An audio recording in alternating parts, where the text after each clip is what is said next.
Cerca Teleeuropa sul tuo Play Store o Apple Store e scarica la nostra app.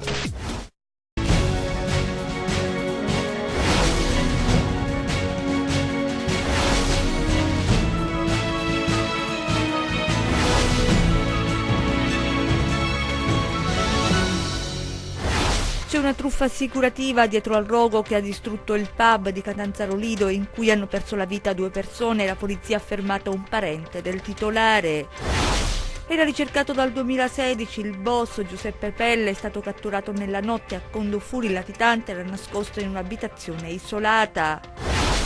Escono per una battuta di pesca e non fanno più ritorno a casa, rinvenuti nelle acque tra Sellia e Botricello i cadaveri di 2 pescatori. Armi, munizioni e divise delle forze dell'ordine ritrovate dai carabinieri in uno scantinato del quartiere San Vito a Cosenza, inchiesta della procura.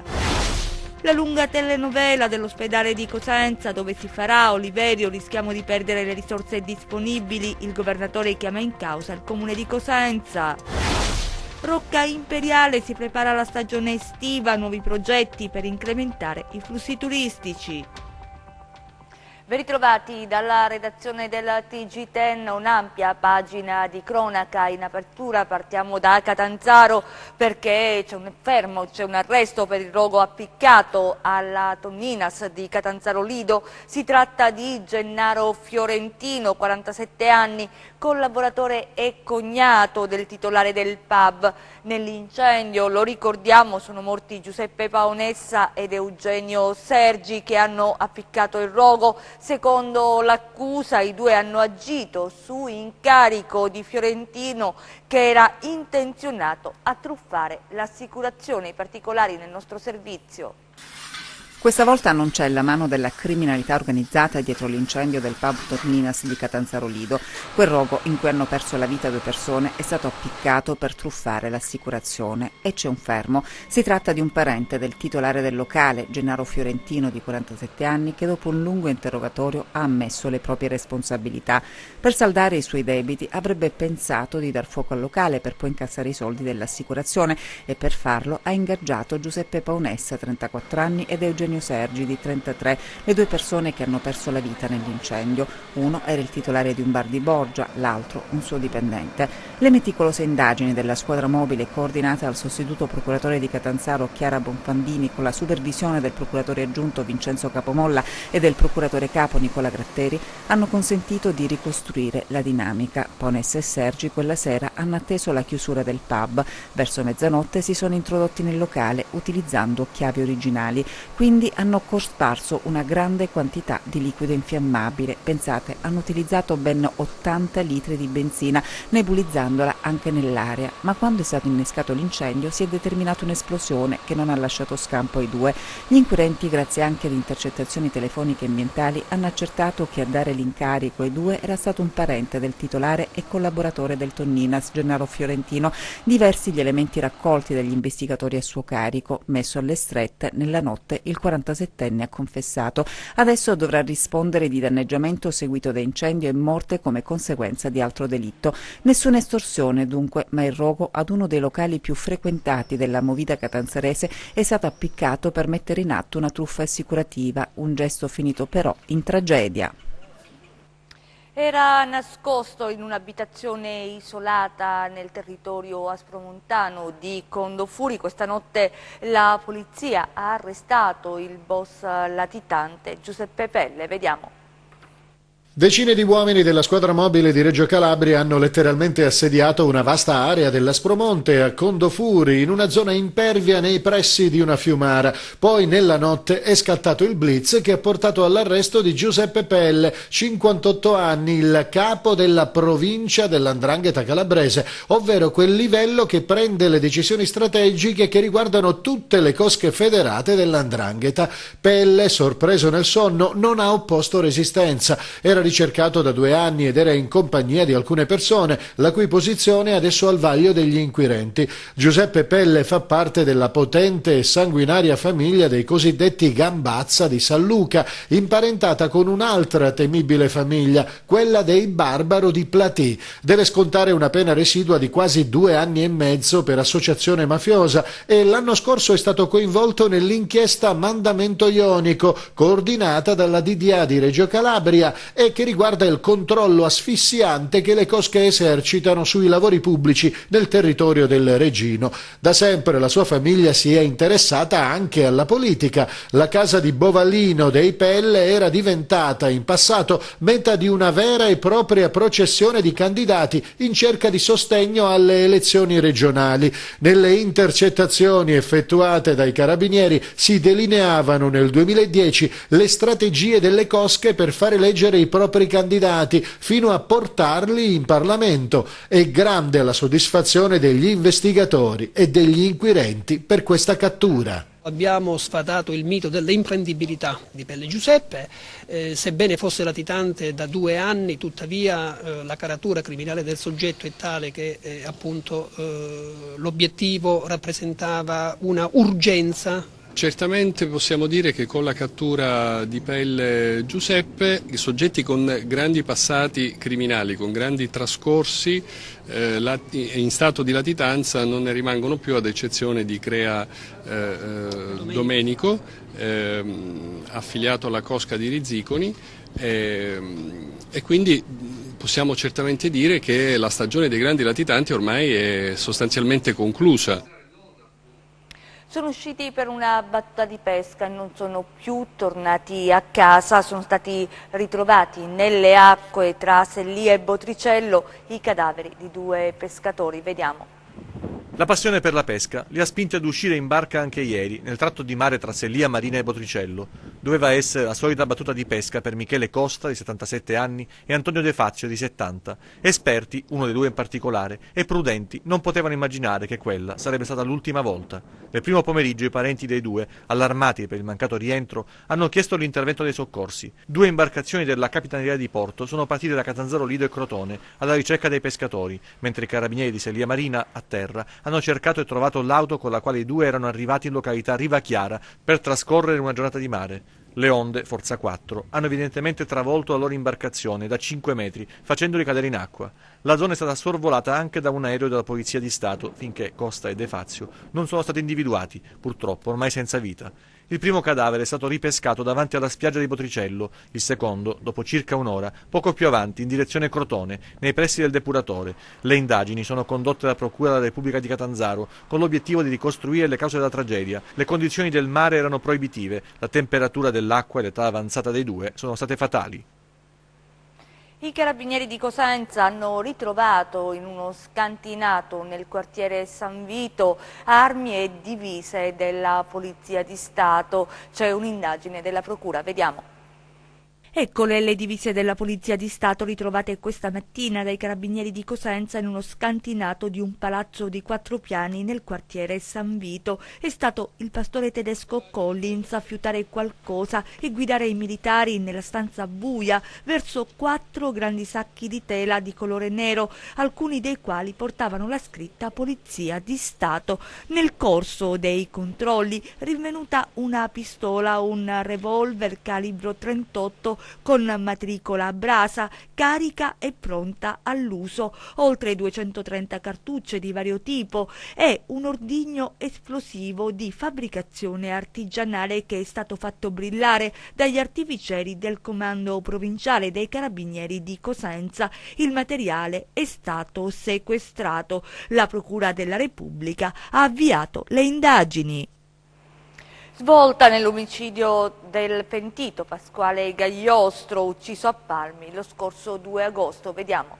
Siamo quasi ad una svolta nel caso dell'omicidio di Pasquale Gagliostro, dall'analisi delle tracce biologiche presenti sui reperti sequestrati sulla scena del delitto di Gagliostro, chiacchierato pentito di 'ndrangheta, classe 64, avvenuto a Palmi lo scorso 2 agosto, gli inquirenti hanno raccolto determinanti elementi che fanno ritenere vicina la verità sulle indagini per la risoluzione del caso. Gagliostro, noto alle cronache per il suo ruolo di affiliato alla Cosca Parrello di Palmi e di collaboratore di giustizia, era stato ucciso nel proprio terreno a Palmi, in contrada Granata, dove i killer lo avevano dapprima attirato liberando il cavallo che l'uomo teneva legato nell'agrumeto confinante con la propria abitazione, per poi sparargli al torace e all'addome con un fucile. L'allarme era stato lanciato dalla compagna del Gagliostro, ma all'arrivo dei soccorsi l'uomo era ormai morto. Le indagini si sono subito concentrate sulla figura della vittima, il cui passato risulta legato alla criminalità organizzata locale,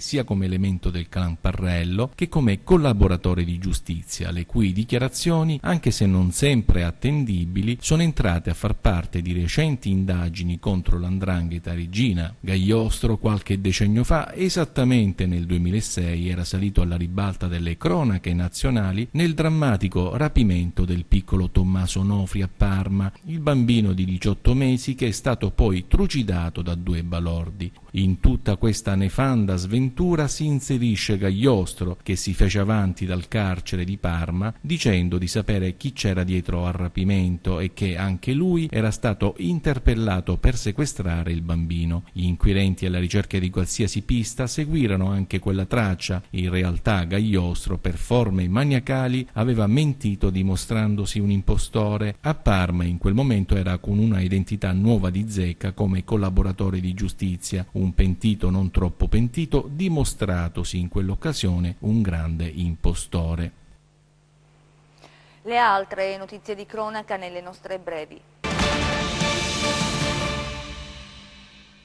Ad una maestra di una scuola elementare di Tortola, nel Cosentino, è stato notificato dalla Polizia di Stato un provvedimento di sospensione dell'insegnamento per 6 mesi. La donna è indagata dalla Procura della Repubblica di Paola, diretta da Pierpaolo Bruni, con l'accusa di aver sottoposto i suoi alunni a violenze psicologiche e minacce. Le indagini sono state condotte da personale del commissariato della Polizia di Stato di Paola, che ha installato delle videocamere nella classe. Dalle immagini sono emerse, hanno riferito gli investigatori, le sistematiche violenze psicologiche e le minacce da parte dell'insegnante nei confronti dei propri alunni. La Guardia di Finanza di Sibari ha arrestato uno stalker di 58 anni, domiciliato in un centro del Pollino, accusato di aver diffuso immagini pornografiche su Facebook utilizzando la tecnica del fotomontaggio. Le vittime dello stalker, in particolare 2 coniugi, ma anche loro parenti, stretti e amici, erano destinatari di plurime condotte offensive consistenti in atti persecutori perpetrati attraverso la diffusione su Facebook tramite differenti e numerosi falsi profili creati ad hoc, fotomontaggi pornografici dal contenuto marcatamente offensivo per la dignità e l'integrità morale delle vittime.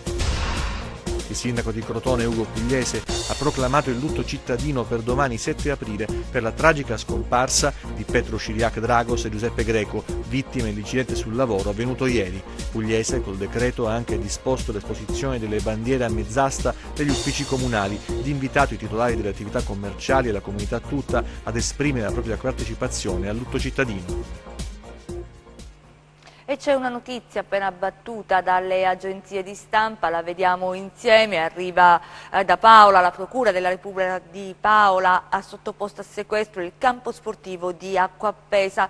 Il provvedimento si è reso necessario a seguito dei danni provocati dalle mareggiate che lo scorso 21 marzo hanno flagellato la costa tirrenica tra le province di Cosenza e Catanzaro. In particolare i marosi abbattutisi sulla costa hanno provocato alcuni cedimenti in corrispondenza delle uscite di sicurezza della struttura. Cambiamo argomento, la sanità, il nuovo ospedale si farà. Oliverio dice: rischiamo di perdere le risorse disponibili. Pronta la replica di Cosenza, vediamo. Il nuovo ospedale di Cosenza è ancora al centro delle attenzioni, o meglio, delle polemiche, tra il governatore Oliverio e il sindaco di Cosenza Mario Occhiuto. Oliverio, ai nostri microfoni, sostiene di aver già fatto tutto il necessario per avviare la realizzazione del nuovo nosocomio e chiama in causa il primo cittadino di Cosenza, lanciando l'allarme sul rischio imminente di perdere le risorse disponibili per l'opera. Il sindaco di Cosenza prima si era impegnato a fare il consiglio comunale entro la fine di novembre, poi entro la fine di dicembre, poi l'ha spostata al 15 di gennaio, poi al 7 di febbraio, poi al 17 di febbraio, lo ricordo benissimo queste date, dopodiché io ho aspettato le elezioni per evitare che di questo problema importante si facesse razzia strumentale nella campagna elettorale. Subito dopo le elezioni, 10 giorni dopo le elezioni, ho sollecitato il sindaco a convocare il consiglio comunale, nemmeno questo è stato possibile. A questo punto noi non possiamo, come dire, perdere e far perdere alle comunità un'occasione importante, perché noi dobbiamo sottoscrivere un accordo di programma con il Ministero della Salute e con il Ministero dell'Economia, perché abbiamo già le risorse disponibili, perché le abbiamo allocate nel patto per la Calabria, già appunto sottoscritto e approvato dal CIPE, e non possiamo perdere le risorse. Risponde Mario Occhiuto, intervenuto nel corso del nostro telegiornale. La sua posizione è diametralmente opposta a quella del governatore. Il sindaco di Cosenza guarda innanzitutto al presente. Ma non è assolutamente così, io li spingo su queste accuse perché la Regione dovrebbe occuparsi soprattutto dei contenuti in questo momento, della gestione ordinaria e anche straordinaria, diciamo, delle strutture sanitarie, degli ospedali, che per quanto riguarda quello di Cosenza, per esempio nel pronto soccorso, in tutti i dipartimenti di emergenza hanno delle difficoltà continue. Io ogni giorno ricevo cittadini che si lamentano di questi servizi che sono assolutamente inefficienti. Quindi spostare l'attenzione su temi futuri, su annunci, su questioni, voglio dire, che potranno essere realizzate soltanto nel giro di almeno 10 anni, non risolve i problemi dei cittadini. Io sto cercando di evitare le polemiche, infatti non ho scritto al Presidente, al contrario della sua lettera che è stata mandata prima sui giornali, ho scritto ma non ho neanche dato la lettera ai giornali, perché voglio evitare di confondermi con questa politica delle chiacchiere. Cioè noi siamo per una politica concreta, dei fatti, i cittadini vogliono vedere le opere e non continuamente questi annunci a un anno delle elezioni. Dopodiché dico che noi siamo assolutamente disponibili, come abbiamo già fatto in passato, a qualunque tipo di accordo, purché si svincoli dal fatto elettorale. Cioè il Comune di Cosenza ha dato già la disponibilità, se ci sono i finanziamenti possono essere tranquillamente allocati in qualunque accordo di programma. Non è che si deve indicare in quale sito va l'ospedale, si indica che hanno queste risorse per l'ospedale della città di Cosenza, che è un ospedale hub che riguarda anche tutto il territorio. Dopodiché, voglio dire, tutti gli atti successivi, quelli che riguarderanno l'ubicazione di questa struttura nella città, dovranno essere in qualche modo negoziati con l'amministrazione comunale, a cui è demandato proprio anche la scelta da un punto di vista urbanistica del sito. Vitalizi, presentata in Consiglio regionale una legge per abolirli, a firmarla il consigliere Giuseppe Giudicandrea. Vediamo. Presentata questa mattina a Palazzo Campanella una proposta di legge per abolire i vitalizi degli ex consiglieri regionali, sì, gli stessi per i quali nei giorni scorsi è stato deciso l'aumento con l'adeguamento al costo della vita. Il provvedimento, che dovrebbe cancellare definitivamente gli assegni congrui per 144 ex consiglieri regionali, è firmata da Giuseppe Giudicandrea, capogruppo dei Democratici Progressisti. La proposta normativa prevede il conseguimento al diritto di assegno mensile al compimento dell'età pensionabile prevista per i dipendenti dello Stato, così come avviene per tutti i cittadini, e cioè in misura direttamente proporzionale ai contributi versati e agli anni di mandato esercitati, e si precisa comunque solo dopo la conclusione del mandato per almeno 5 anni effettivi. C'è da ricordare che i vitalizi erano già stati aboliti nella scorsa legislatura, ma la norma non era retroattiva. Resta la domanda: la proposta di legge troverà consensi? Sarà approvata? Lo vedremo. Nuova aggressione ad agenti penitenziari, questa volta succede a Castrovillari, lo vediamo dalle agenzie di stampa. 2 assistenti della polizia penitenziaria in servizio nel carcere di Castrovillari sono stati aggrediti a colpi di spranga da un detenuto straniero. Lo rende noto il sindacato SAP in una nota a firma del segretario generale aggiunto Durante e del segretario nazionale Bellucci. Ovviamente, affermano Durante e Bellucci, saranno i magistrati ad accertare i fatti e a definire l'ipotesi di reato, ma di certo si è trattato di un episodio di inaudita violenza. Ai due assistenti sono stati praticati rispettivamente 10 e 15 punti di sutura alla testa. Gli agenti sarebbero stati salvati, da quanto ci è stato detto, da un detenuto lavorante intervenuto per fermare l'aggressore. Anche il detenuto ha riportato ferite al volto con frattura del setto nasale. Riteniamo che a questo punto, vista la gravità dei fatti, sia necessario procedere all'immediato trasferimento dell'aggressore per ragioni di opportunità in altra struttura. Ci spostiamo adesso a Rocca Imperiale perché ci si prepara per la stagione estiva con nuovi progetti. Chiaramente l'obiettivo è quello di incrementare i flussi turistici. Vediamo.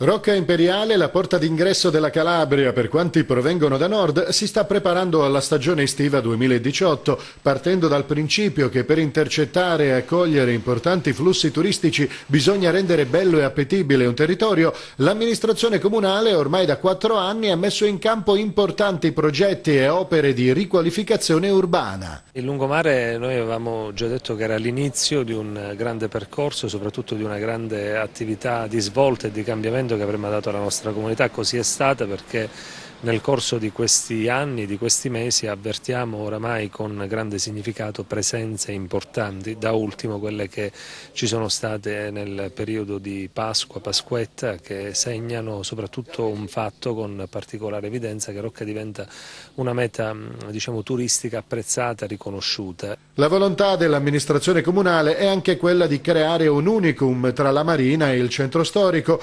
L'obiettivo potrà essere raggiunto molto presto grazie alla riqualificazione di Via Taranto, un'opera strategica per ricucire il centro storico con il centro abitato e il lungomare. La nostra ambizione, il nostro obiettivo è stato sin da subito quello di unire e di ridurre il più possibile il centro abitato con la logica del lungomare che sembrava distante dal centro abitato, e questo stiamo nel corso di questo periodo portando avanti, perché è un progetto che oramai comincia a prendere corpo.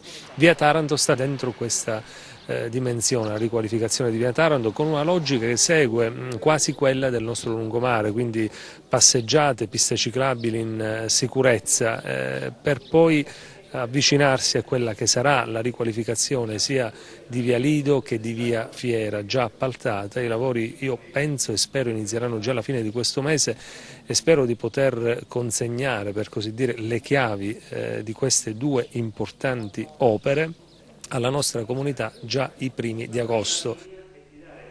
A Mormanno adesso per l'inaugurazione dell'orto botanico, vediamo.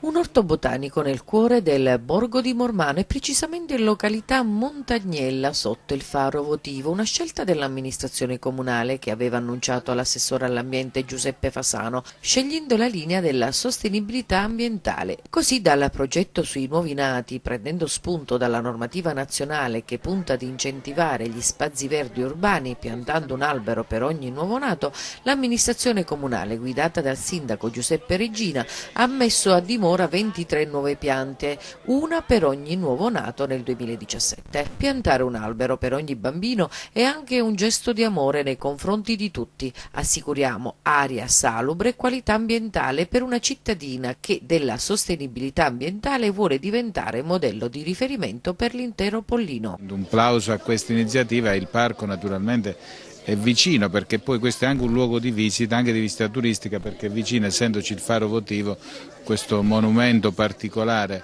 ai caduti calabresi può essere un'occasione, come dire, di una visita che da un lato valorizza il patrimonio storico-culturale, ma dall'altro valorizza il patrimonio prettamente naturalistico ed ambientale. L'orto botanico è stata intitolata a Biagio Longo, studioso di botanica, che ha dato il via allo studio delle piante del Pollino e al quale si deve la determinazione scientifica del pino loricato, simbolo del parco.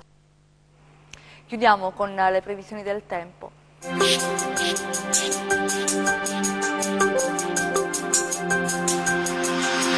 Ben ritrovati da Meteo in Calabria.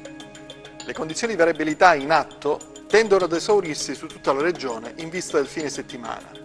Una nuova rimonta anticiclonica stabile è pronta a proteggere il Mediterraneo centrale dalle insidie perturbate atlantiche. Passiamo alle previsioni in dettaglio.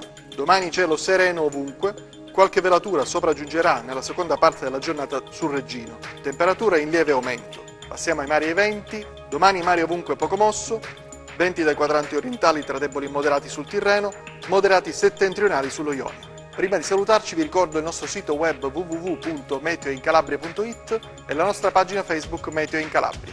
Per oggi è tutto, grazie e arrivederci al prossimo appuntamento. Ci fermiamo qui, grazie per essere stati con noi, grazie a regia, a Michele Cava, in messa in onda Giuseppe Costanzo, noi vi auguriamo un buon proseguimento.